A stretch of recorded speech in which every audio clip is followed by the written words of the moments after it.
দাদুর বাসায় কি কি গাছ আছে বলো তো? আম গাছ আর কাঁঠাল হ্যাঁ কাঁঠাল গাছ কাঁঠাল গাছ। ও আচ্ছা আচ্ছা, আর কি গাছ আছে? আম গাছ লিচু গাছ নাই?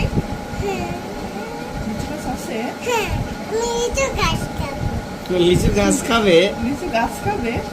না লিচু খাবে? লিচু খাবো লিচু খাবে? হ্যাঁ লিচু খেতে কেমন লাগে? ভালো লাগে ভালো লাগে।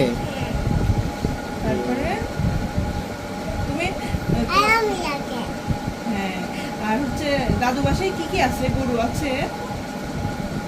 হ্যাঁ, না তাহলে ওই যে হাম্বা আছে তা বুঝিও গরু নাই, হাম্বা আছে।